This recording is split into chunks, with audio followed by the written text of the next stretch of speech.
Good morning बच्चों।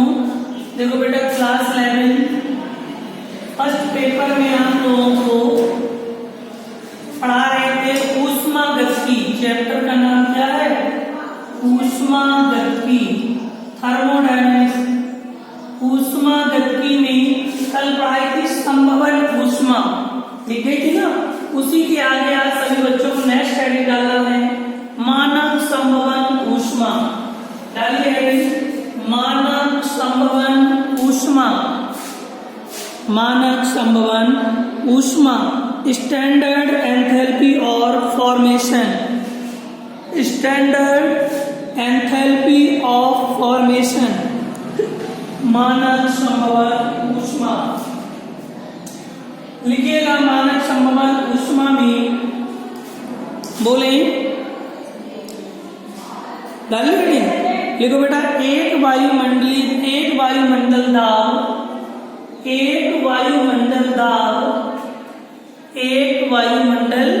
दाब और 25 डिग्री सेल्सियस ताप पर जब किसी यौगिक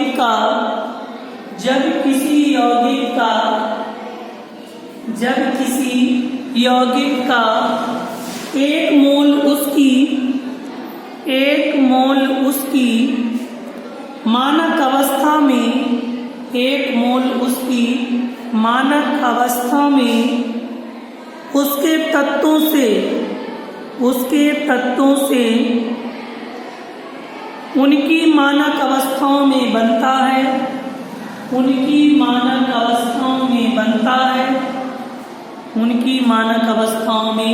बनता है।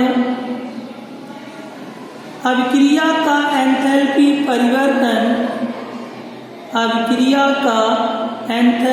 परिवर्तन उस यौगिक की मानक संभवन ऊष्मा कहलाती है। मानक संभवन ऊष्मा कहलाती है। देखिए जरा मानक संभवन ऊष्मा का एग्जाम्पल। मान लीजिए नाइट्रोजन और हाइड्रोजन के संयोग से कौन सी गैस बन गई? NH3 अमोनिया, NH, N 2 है, N 1 ही है, तो कितने लगा दे? 2 H 3 दूनी 6, तो H 3 दूनी 6। डेल्टा H बराबर -22 किलो कैलोरी। ये जो डेल्टा H होता है ये 298 केल्विन मान लो या 25 डिग्री सेल्सियस। जैसे इसमें कहा निर्दिष्ट ताप यानी सामान्य ताप, तो उसका मतलब 25 डिग्री सेल्सियस होता है, 25। और 25 डिग्री सेल्सियस को जब केल्विन में बनाते हैं तो 273 ऐड करते हैं तो 89298 होता है, जो मैंने लिखा। यानी 25 को केल्विन बना के 273 जोड़ते हैं तो 298 केल्विन। अब आपको मानक इसमें हाइड्रोजन में कितने मोल पाए गए? आगे देखो 2 मोल। तो हमें मेन चीज है मानक अवस्था निकालनी है। क्या निकलेगा? मानक संभवन ऊष्मा। तो हो जाएगा डेल्टा H बराबर 298 केल्विन पर -22 अपॉन में कितना है आगे 2, तो 2 से डिवाइड कर देंगे तो -11 किलो कैलोरी ऊष्मा हो। नोट कर लीजिए मानक संभवन ऊष्मा की एग्जाम्पल दोनों। एग्जाम्पल नोट कर ले ध्यान से।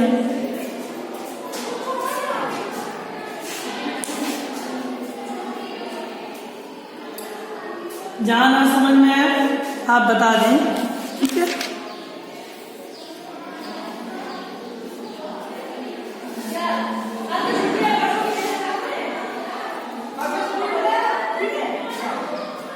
नेक्स्ट हेडिंग है उदासीनीकरण ऊष्मा। लिख लीजिए पहले एग्जाम्पल। हीट ऑफ न्यूट्रलाइजेशन, उदासीनीकरण।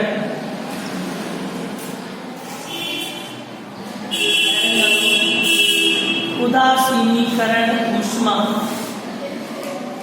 उदासीनीकरण ऊष्मा, उदासीनीकरण ऊष्मा। देखिए एक वायुमंडल दाब और 25 डिग्री सेल्सियस ताप पर, एक वायुमंडल दाब और 25 डिग्री सेल्सियस ताप पर, 25 डिग्री सेल्सियस ताप पर तनु विलयन में किसी अम्ल के 1 ग्राम तुल्यांक, किसी अम्ल के 1 ग्राम तुल्यांक तथा किसी क्षार के 1 ग्राम तुल्यांक से, 1 ग्राम तुल्यांक अम्ल तथा किसी क्षार से 1 ग्राम तुल्यांक क्षार, 1 ग्राम तुल्यांक क्षार से क्रिया कराने पर जो एंथैल्पी परिवर्तन होता है, क्रिया कराने पर जो एंथैल्पी परिवर्तन होता है, जो एंथैल्पी परिवर्तन होता है उसे उदासीनीकरण ऊष्मा कहते हैं, उसे उदासीनीकरण ऊष्मा कहते हैं, उसे उदासीनीकरण ऊष्मा कहते हैं। एग्जाम्पल समझ लीजिए बेटा, 1 ग्राम तुल्यांक अम्ल हो और 1 ग्राम तुल्यांक क्षार को आपस में क्रिया कराने पर जो एंथैल्पी में परिवर्तन होता है, जो एंथैल्पी में परिवर्तन होता है उसे उदासीनीकरण ऊष्मा कहते हैं। जरा सुनिए, HCl 1 ग्राम अम्ल है, HCl इसका तुल्यांक की बात कितना होगा, HCl का 36.5/1 का, यानी आगे कोई मोल नहीं लगा है, एक है 1 ग्राम तुल्यांक और 1 ग्राम क्षार, ये क्षार है एनएच, जहां OH होता है ये क्षार है, ये अम्ल, दोनों में 1-1 ग्राम है। क्या बन जाएगा, NaCl sodium chloride plus H2O, delta H बराबर लिख देंगे -13.7 किलो कैलोरी ऊष्मा। ये उदासीनीकरण ऊष्मा का एग्जाम्पल नोट कर लीजिए 25 डिग्री सेल्सियस पर, ठीक है। ऐसे और उदाहरण होते हैं, ठीक है, जैसे दूसरा देख लो, HNO3NaOH यानी नाइट्रिक अम्ल, ये अम्ल है 1 ग्राम, ये क्षार है NaOH, तो इससे बन जाएगा NaNO3 सोडियम नाइट्रेट प्लस क्या बन जाएगा H2O, डेल्टा H बराबर हो जाएगा -13.7 किलो कैलोरी, दोनों में माइनस हो जाएगा 13.7 किलो कैलोरी। नोट कर लीजिए उदासीनीकरण ऊष्मा।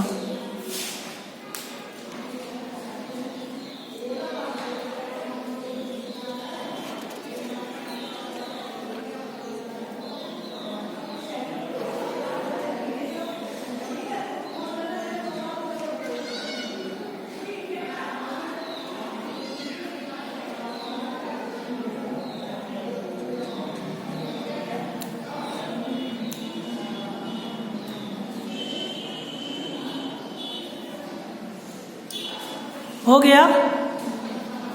नेक्स्ट हेडिंग डालो बेटा, ऊर्ध्वपातन एंथैल्पी, ऊर्ध्वपातन एंथैल्पी, ऊर्ध्वपातन एंथैल्पी, ऊर्ध्वपातन एंथैल्पी, ऊर्ध्वपातन एंथैल्पी। लिखिएगा, एक वायुमंडल दाब, एक वायुमंडल दाब और निर्दिष्ट ताप पर, एक वायुमंडल दाब और निर्दिष्ट ताप पर, एक वायुमंडल दाब और निर्दिष्ट ताप पर 1 मोल ठोस पदार्थ के ऊर्ध्वपातन में, 1 मोल ठोस पदार्थ के ऊर्ध्वपातन में, ठोस पदार्थ के ऊर्ध्वपातन में एंथैल्पी परिवर्तन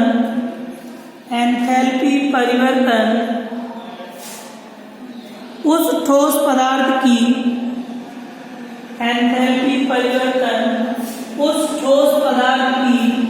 ऊर्ध्वपातन एंथैल्पी कहलाती है। ऊर्ध्वपातन एंथैल्पी कहलाती है। ऊर्ध्वपातन एंथैल्पी कहलाती है। ऊर्ध्वपातन एंथैल्पी कहलाती है। ऊर्ध्वपातन एंथैल्पी कहलाती है। नेक्स्ट इंपॉर्टेंट हेडिंग है हेस का स्थिर ऊष्मा योग नियम। हेस का स्थिर ऊष्मा योग नियम। हेस का स्थिर ऊष्मा योग नियम। हेस का स्थिर ऊष्मा योग नियम। हेडिंग है हेस का स्थिर ऊष्मा योग नियम। देखिए कि इस नियम के अनुसार कॉमा इन्वर्टेड कॉमा करके लिखेंगे डेफिनेशन। इस नियम के अनुसार हेस का स्थिर ऊष्मा योग नियम। इस नियम के अनुसार कॉमा इन्वर्टेड कॉमा करके लिखेंगे अब डेफिनेशन। बोले लिखिए कोई रासायनिक अभिक्रिया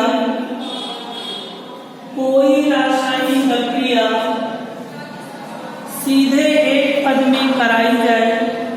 कोई रासायनिक अभिक्रिया सीधे एक पद में कराई जाए।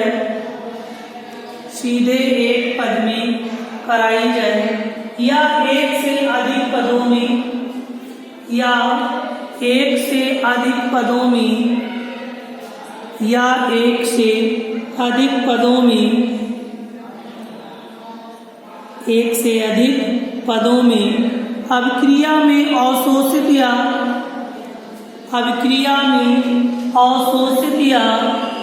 उत्सर्जित अभिक्रिया में अवशोषित या उत्सर्जित ऊष्मा की नेट मात्रा समान रहती है। अवशोषित या उत्सर्जित ऊष्मा की नेट मात्रा समान रहती है। नेट मात्रा समान रहती है। नेट मात्रा समान रहती है। नेट मात्रा समान रहती है।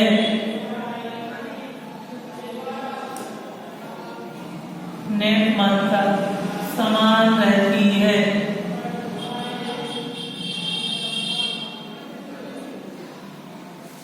इसी के नीचे इस फिगर को बना लो, फिर लिखेंगे।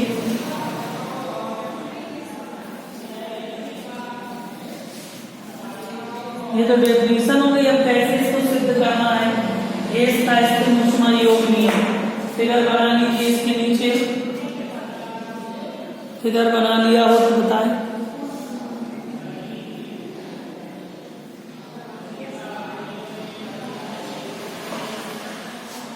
बेटा ए बी सी डी ये आवेश बीच में कैपिटल क्यू और Q1 Q2 Q3 small letter. अगर बन गया हो तो लिखिएगा आगे जल्दी से।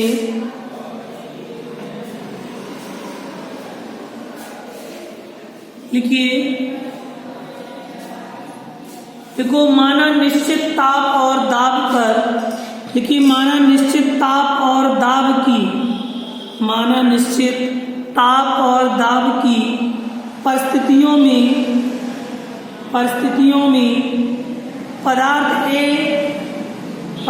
में पदार्थ ए का पदार्थ बी में सीधे देखो पदार्थ ए का पदार्थ बी में सीधे एक पद में कराया जाता है। सीधे एक पद में कराया जाता है तथा इस सीधे परिवर्तन में तथा इस सीधे परिवर्तन में कैपिटल क्यू ऊष्मा उत्सर्जित होती है। कैपिटल क्यू ऊष्मा उत्सर्जित होती है। कैपिटल क्यू ऊष्मा उत्सर्जित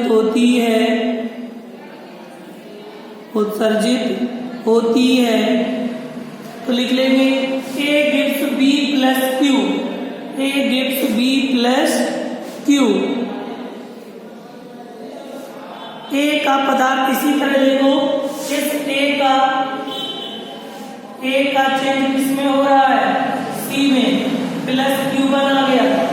C का चेंज किसमें हो रहा है? D में, प्लस क्या आ गया? Q2। और D का चेंज किसमें हो रहा है? B में, प्लस क्या आ गया? Q3। यानी कि सीधा A से B में ट्रांसफर होना तो आगे Q उत्पन्न हो रहा है। जब A से C में ट्रांसफर हो रहा है तो Q1, और जब C से D में Q हो रहा है तो Q2, और जब D का B में ट्रांसफर हो रहा है तो Q3। ठीक है, तो नोट कर लीजिए इसको A से स्थिर ऊष्मा योग नियम में। ठीक है, कुल ऊष्मा आपको पता है। यहाँ पर कुल ऊष्मा क्या हो जाएगी अगर उसको ऐड कर दोगे? कुल ऊष्मा कैपिटल Q बराबर Q1 plus Q2 plus Q3। ठीक है, नोट कर लो।